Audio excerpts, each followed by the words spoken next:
अपने देश में जो अनेक प्रश्न हैं,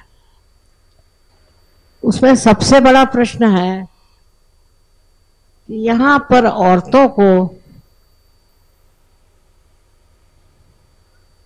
और आदमियों को अलग अलग तरीके से देखा जाता। पता नहीं ये कैसे आया, क्योंकि अपने शास्त्रों में तो लिखा नहीं है। कहते हैं शास्त्रों में कि यत्र पूज्यन्ते नार्य, नार्या जहां पूजनीय होती है तत्र रमन्ते देवता। तो पता नहीं कैसे हमारे देश में इस तरह की स्थिति संपन्न हुई है, जिससे औरतों के प्रति कोई भी आदर नहीं। विशेषतः मेरा विवाह यूपी में हुआ और मैं देखकर हैरान हुई कि यूपी में घरेलू औरतों का कोई स्थान ही नहीं है। उनमें और नौकरानियों में कोई फर्क ही नहीं है। ये इस प्रकार क्यों हुआ और क्यों हो रहा? क्योंकि लोग उस ओर जागरूक नहीं।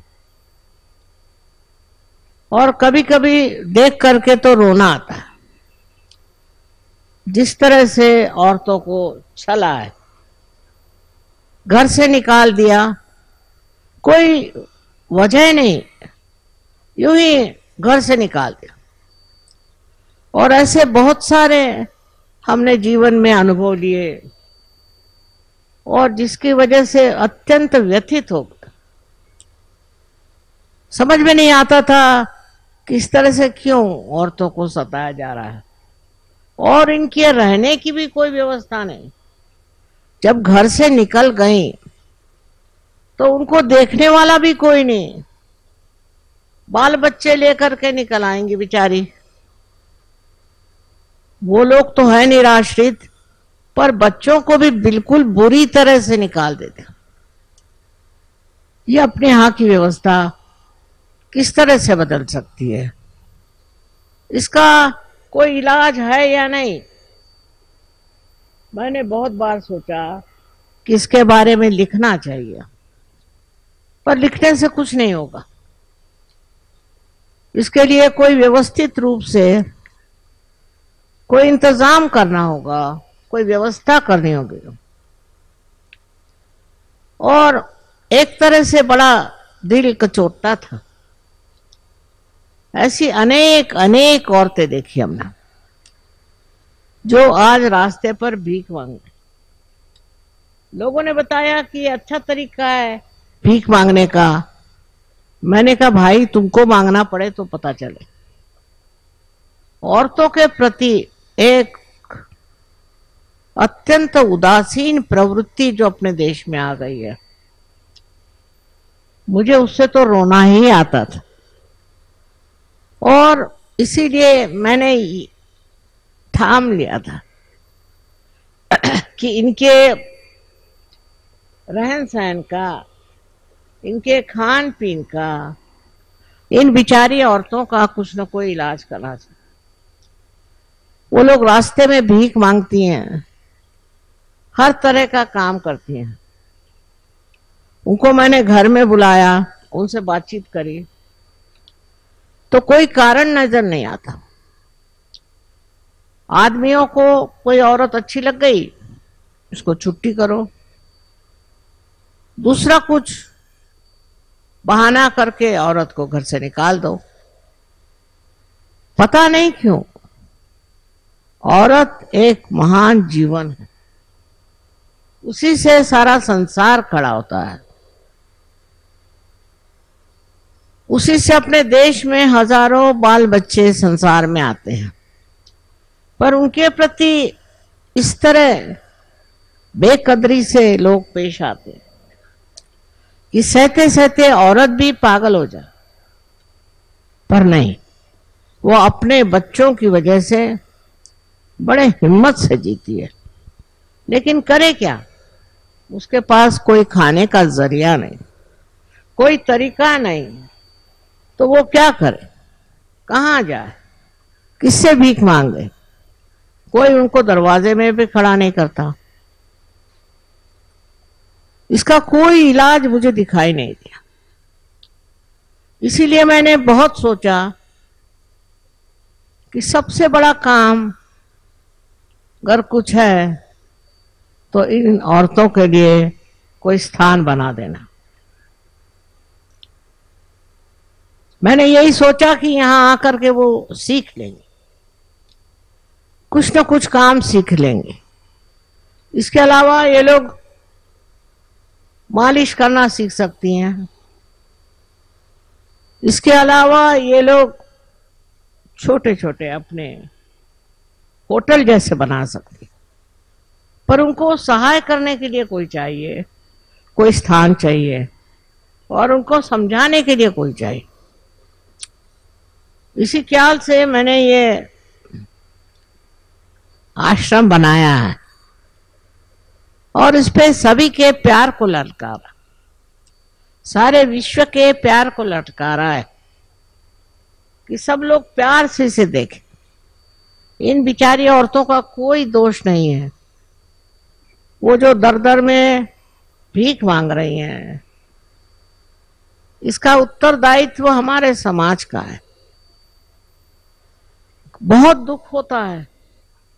एक औरत के नाते मुझे बहुत रोना आता था देख देख के, और जब ये बनने लगा मैंने कहा किसी तरह से ये पूरा हो जाए, और इसमें मेहनत करी काफी। इसका डिजाइन भी हमने बनाया, पर इसकी विशेषता ये है कि इसमें जो आपको सफेद रंग दिख रहा है ये खराब होने वाला नहीं। एक अजीबो गरीब तरीके से बनाया। ये इटली में मैंने सीखा था। इटली में मैंने सीखा था कि ऐसा रंग बनाना चाहिए कि जो छूटे ना, और मुझे इसका मालूम है टेक्निक, और उसको इस्तेमाल करने से देखिए कितना सुंदर सफेद रंग बन गया, और ये कभी खराब नहीं होगा। कितना भी इस पर पानी आ जाए, कुछ हो जाए, कभी खराब नहीं होगा। ये मैंने एक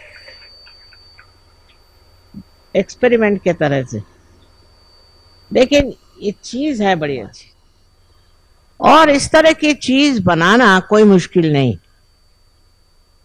मैंने कितनों से कहा कि आप इसको इस्तेमाल करें। सो यही बात हुई कि कौन करे तवालत, कौन करे आफत। इसमें कोई तवालत नहीं है, कोई आफत नहीं है, पर हमारे देश में एक और प्रथा चल पड़ी है कि जैसे चले वैसे ही चलने। फिर आप क्या बात कर सकते हैं? यहाँ एक से एक विद्वान हो गए, संस्कृत के पंडित हो गए, इतना ज्ञान दे गए, पर लोगों को इसका बिल्कुल अंदाज नहीं है। वो जानते ही नहीं कि कितने महान बड़े देश में आप पैदा हुए हैं और इसके अंदर कितना ज्ञान दे गए।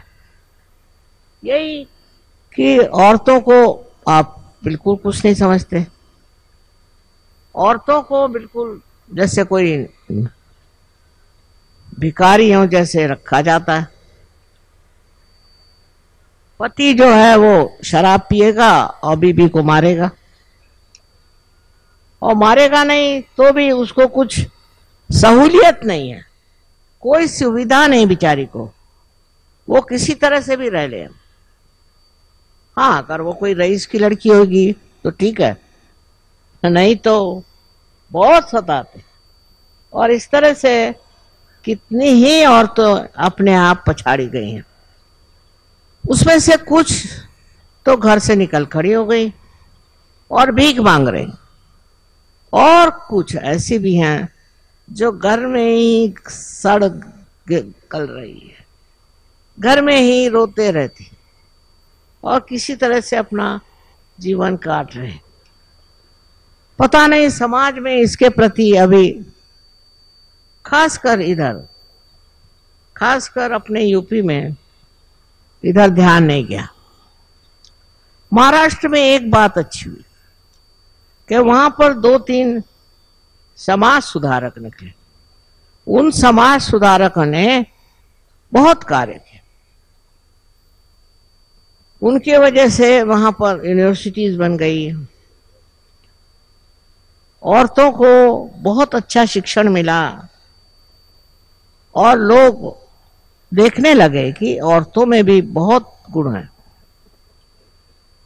अब ये हमने स्कूल तो बनाया है और आप लोगों से यही विनती है कि आप लोग हमें बताएं कि इसमें हम क्या कर सकते हैं, कौन सी शिक्षा हम दे सकते हैं।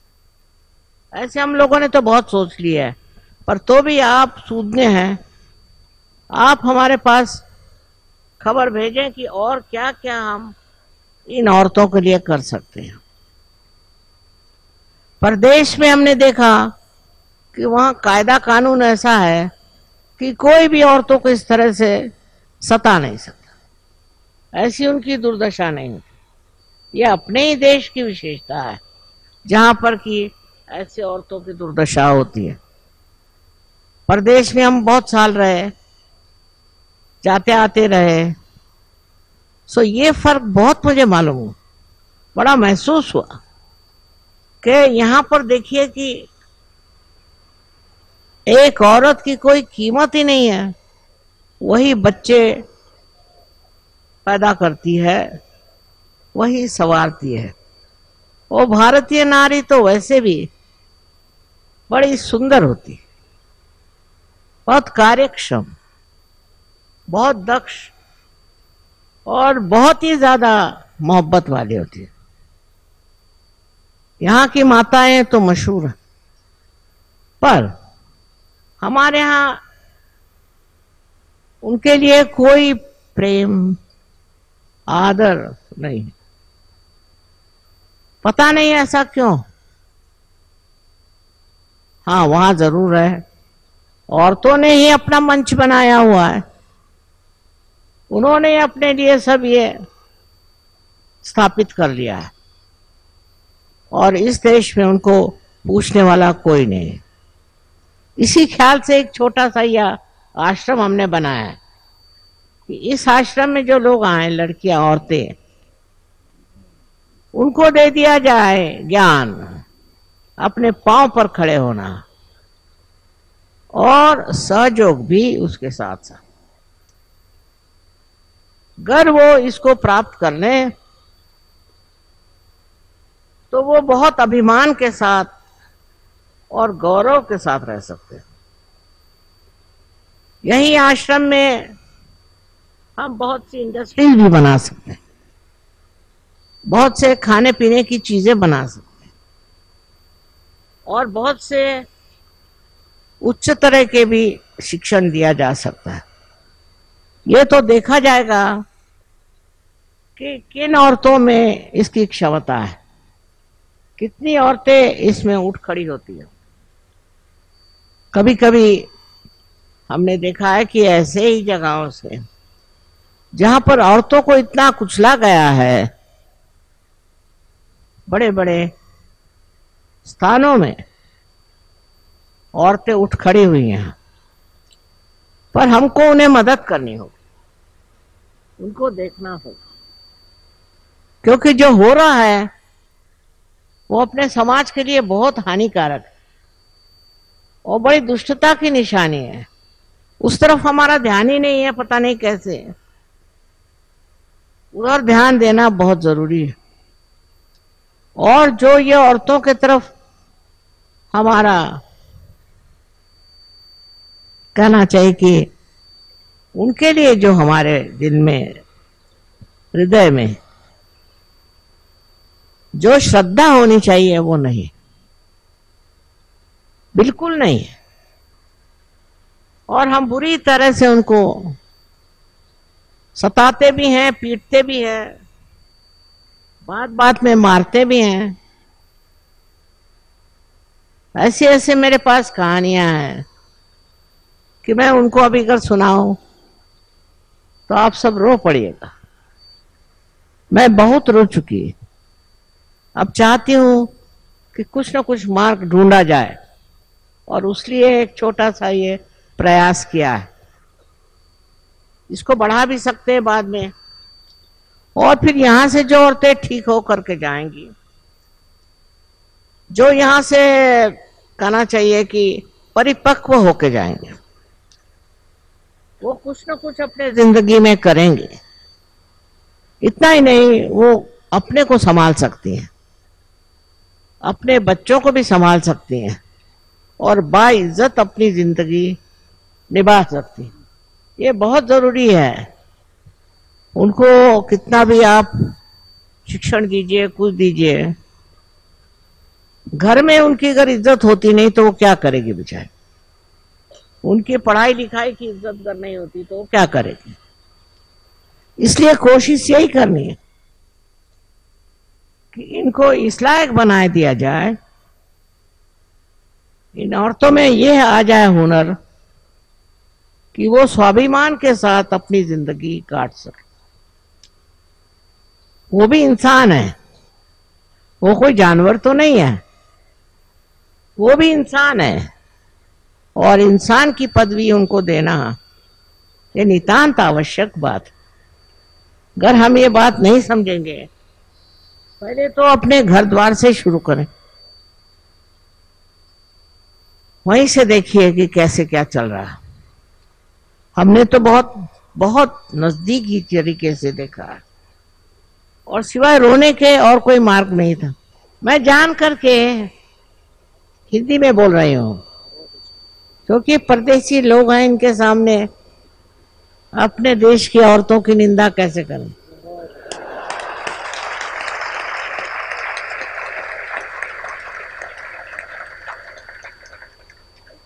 इन लोगों को तो अपने देश के प्रति बहुत अभिमान है। जब भी आते हैं तो पहले सर को जमीन में छू करके और अभिनंदन करते हैं। इतना मानते हैं कि मैं आपसे बता नहीं सकता। मैंने इनसे कभी नहीं कहा, अपने ही विचार से, अपने ही श्रद्धा से ये समझते हैं कि ये तो नंदनवन है, और उनको अभी तक यहाँ की दुर्दशा का पता नहीं है। इसलिए मैं नहीं चाहती कि इन लोगों को बताया जाए। अपने देश की बुराई करने में क्या रखा है, पर जो बुराई है उसको निकालना चाहिए, उसको हटाना चाहिए, उसको एकदम साफ कर देना चाहिए। यही बात मैं आप सबसे कह रही हूं। वहां औरतों का मान होने का कोई विशेष कारण तो है नहीं, पर वहां के कायदे कानून ऐसे बन गए थे कि कोई भी औरत, वो कहीं पड़ी हो नहीं हो, कैसी भी हो, उसकी बेइज्जती नहीं होती। इसलिए हमें भी चाहिए कि हम भी समझे कि ये बहुत बड़ी बात है कि हम भी अपनी औरतों का मान करें और उनके प्रति श्रद्धा रखें। हमने तो इतनी भयंकर चीजें देखी हैं कि विश्वास नहीं होता कि कोई इंसान दूसरे इंसान को इस तरह से छल सकता है, सता सकता है, परेशान कर सकता है। एक अजीब तरह की गुलामी है। हम तो अंग्रेजों के गुलामी से तो छुटकारा पा गए, लेकिन हमारे समाज में जो इस तरह की गुलामी है, उससे छुटकारा पाना बहुत जरूरी है। हमारे देश की महिलाएं मेरे ख्याल से कम 70%, और बाकी आदमी लोग हैं। इतना होते भी आदमियों में बड़ा घमंड है, अपने को पता नहीं क्या समझते हैं, और सोचते हैं कि हम चाहे जो भी कर लें सब मामला ठीक हो जाएगा। ऐसा नहीं, एक औरत भी स्त्री है, एक समाज का बड़ा भारी घटक। उनके साथ जो भी आप जाति करिएगा उसका फल आपको और आपके बच्चों को भोगना ही पड़ेगा। अब हम लोग देखते हैं कि हमारे बच्चे भी खराब हो रहे हैं, क्योंकि उन पर नियंत्रण कौन करे? माँ को तो कोई अधिकार नहीं और बाप को फुर्सत नहीं, तो उन बच्चों को ठीक कौन करेगा और कौन देखेगा? ये तो घर घर की कहानी है। मैंने तो देखा है कि यूपी में देखिए कि कॉलेज में जाने वाले लड़के दिन दहाड़े कॉलेज से छुट्टी पा करके और किसी भी रेलगाड़ी पे चढ़ जाएंगे और वहां लूट खसोट करेंगे। और उनकी माँ लोग करेंगी क्या? वो तो कुछ बोल नहीं सकती, उनका तो कोई सुनता नहीं। इस चीज को बदलना चाहिए। और अपने घर की जो औरतें हैं उनके सामाजिक व्यवस्था उसकी उन्नति करनी चाहिए, उसके और विचार करना चाहिए।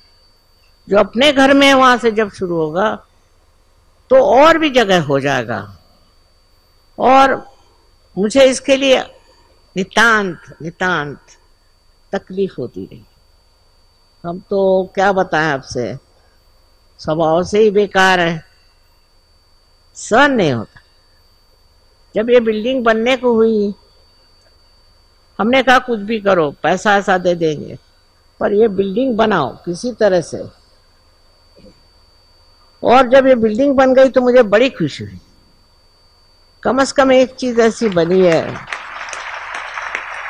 ऐसी एक चीज बन गई कि जिससे औरतों की तरफ ध्यान आकर्षित होगा और लोग उनको कुछ तो उनको मोहब्बत से इज्जत से रखेंगे। ये दुर्दशा मुझे नई तरीके से क्या बताना है, जो है सो है।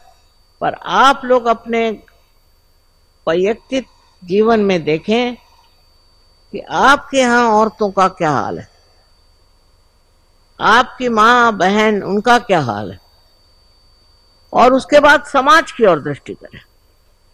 ये ठीक हो जाने से आपका देश बहुत उन्नति पे पहुंच जाएगा, बहुत ऊंचा उठ जाएगा। जहां पर औरत निर्देश करती है और संभालती है वहां वहां बड़े महान लोग होंगे। पर यहां जिस तरह से घटित हो रहा है, इस छोटे से प्रयास से आशा है, मुझे आशा है कि कुछ तो हालात ठीक होंगे। और इतने दिन से मैं जिस चीज के लिए रोती रही और परेशान थी,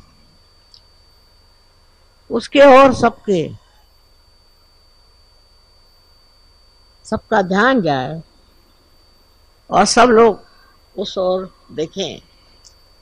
सहयोग से आप आत्मा को प्राप्त होते हैं, ठीक है, आत्मा को जानते हैं, पर सबके तरफ आपकी जो दृष्टि है उसमें करुणा होनी चाहिए। आत्मा को प्राप्त करके आपके अंदर करुणा नहीं हुई तो क्या फायदा है? करुणा होनी चाहिए। और उस करुणा में आप देखिए चारों तरफ, आप देखकर परेशान हो जाए कि ये माएँ और बहनें किस दुष्ट चक्र में फंस गई हैं। इसके लिए आपसे विनती है मुझे कि आप आस पास आंख घुमा कर देखिए, घर बाहर देखिए और औरतों की जो स्थिति बनाई हुई है उसे व्यवस्थित करने का प्रयत्न करें। हमने तो एक छोटा सा प्रयास किया है, पर आप लोग बहुत कुछ कर सकते हैं। और इसीलिए मैं आप सबसे विनती करती हूँ कि जैसा आप मुझे प्यार करते हैं ऐसे ही अपने माँ को और अपने बहनों को प्यार करें। अनंत आशीर्वाद है।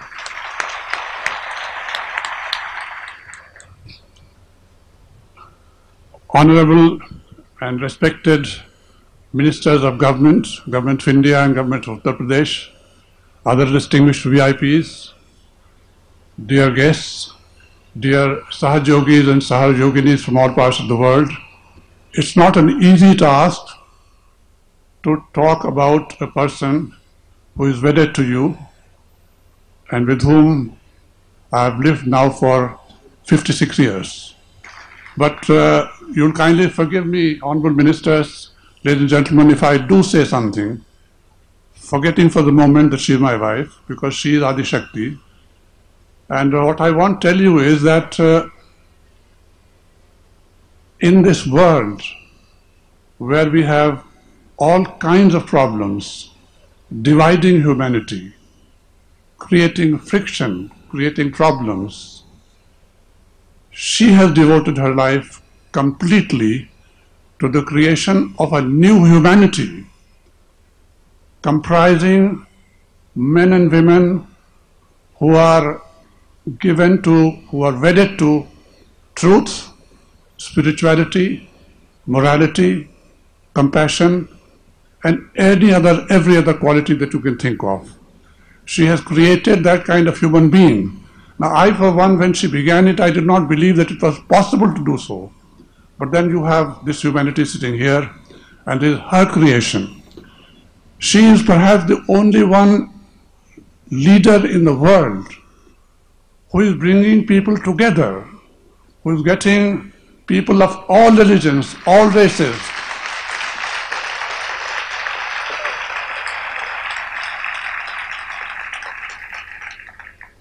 and this new humanity, honorable ministers, is represented here, sitting here.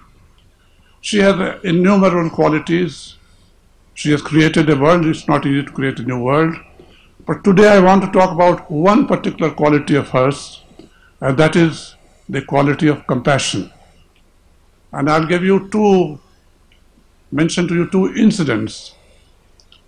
Once, many years ago, we were traveling by train from Mumbai or Bombay, as it was then called, and coming to New Delhi. And we were sitting comfortably in an air-conditioned compartment coupe.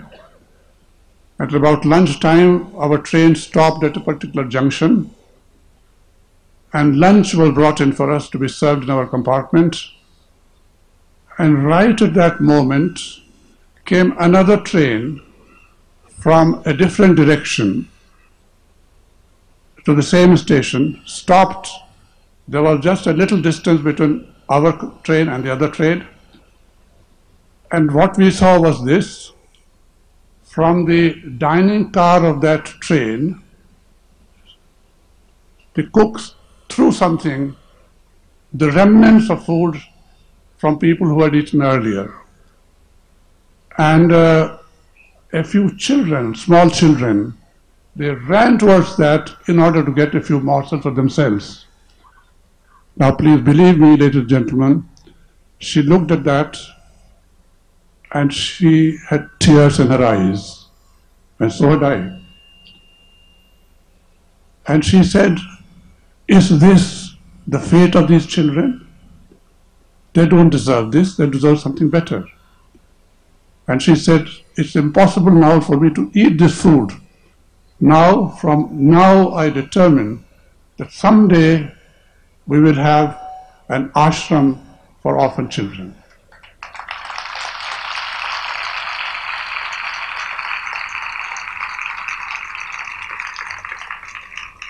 She is an ocean of compassion. And I'll give you one more story, which is a favorite story of mine, and I hope the foreign Sahajogis who have heard this umpteen times will forgive me. But I think this gathering should know. She began the transformation of human beings in 1970. And in early 1974, I got transferred to London to take up a job there. We went together. And we had taken up a house just outside London. I used to return in the evening. In the house, there was my wife, two helpers, and nobody else. So once, when I returned one evening, and the door was opened for me, I went in and went to the drawing room of the house, and there I saw a white young man sitting on the sofa and reading a newspaper. So I couldn't understand. I didn't know that someone was coming to the house, and I was a little puzzled. But what puzzled me even more was that I saw him wearing my clothes, kurta and pajama. I said there's something seriously wrong with me. So I went to my wife and said, now do I see what I see? Is it true? She said, what is it? I said, I see a young man sitting there reading a newspaper, and he looked at me as if I was a stranger coming to this house. Who is he? So then she narrated the story. She said she had gone that day to Piccadilly Circus in London, and there she saw a young man, totally derelict, lying on the floor and obviously in pain and no one to look after. So she got out of the car, went to him, asked him, what is the matter with you? And he said, I have nobody to take care of me and I am very sick. So she said, okay, would you like me to look after you? And he was amazed. He said, yes, certainly, if you could. So she said, okay, get up and come along, come to my car. And she brought that young man home. Now, he came to our house, but he had no clothes. He was dirty. He had to be bathed. So he was sent to the bathroom for a bath. And what else could she do except give my clothes to him? So that's how he was wearing my kurta and pajama. And he was sitting there. Now comes this real story. That young man stayed in our house for 2 to 3 months. She treated him with love and Sahaja yoga and care of a mother, with total compassion, total love. And day by day, this young man flowered. He became a handsome young man, flowering. He forgot his drugs, he forgot his alcohol, and he became a wonderful, nice young human being. This is her compassion, creating a new life.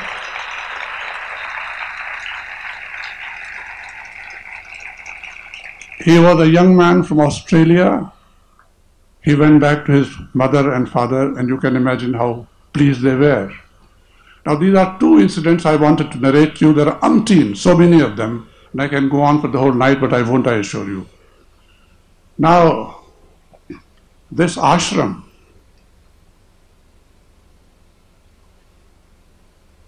to see little children without food, to see them in trouble, to find that there is no one to take care of them, I think this is the most cruel thing on earth. And she therefore decided that probably the first ashram of its kind that's built must be devoted to giving relief to these unfortunate, uncared for orphan children. And I tell you, there isn't anything more wonderful, more compassionate, more loving than giving relief and love to orphans. And I applaud her, and I applaud her heart. She has decided that this kind of misery should be obliterated, that there should be, sometimes there are orphans, but they should be cared for, they should be loved. And if you see the beautiful place, normally when you think of an orphanage, you think of some dark, dingy place with a little corner somewhere where 100 people are huddled in, but not her. She said it has to be the best, because these children who are unfortunate, they deserve to get the best. That's how we have this ashram here.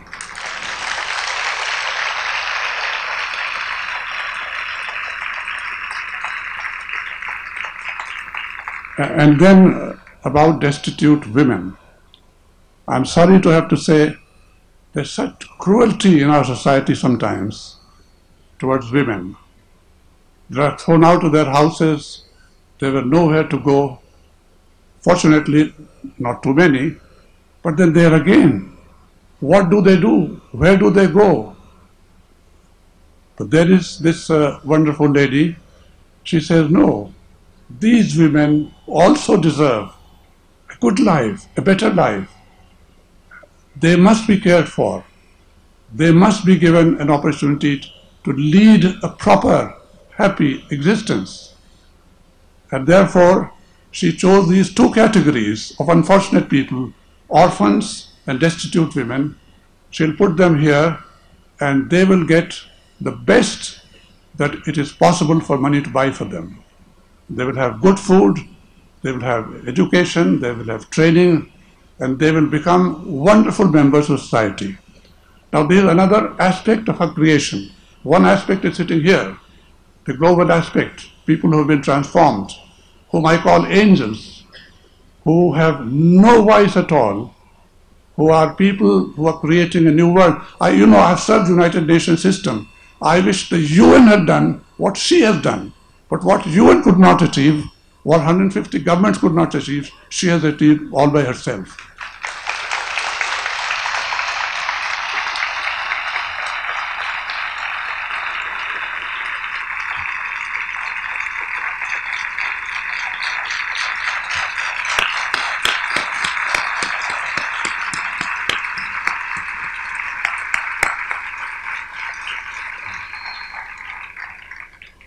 Ladies and gentlemen, I apologize to you for having talked so much about my wife, but she is your mother and she is Adi Shakti. I was talking about Adi Shakti, not the other part. Thank you very much.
Now I request and pray our Param Pujya Adi Shakti Shri Mataji kindly inaugurate this building, this ashram by your own hand and bless all of us. Shri Mataji.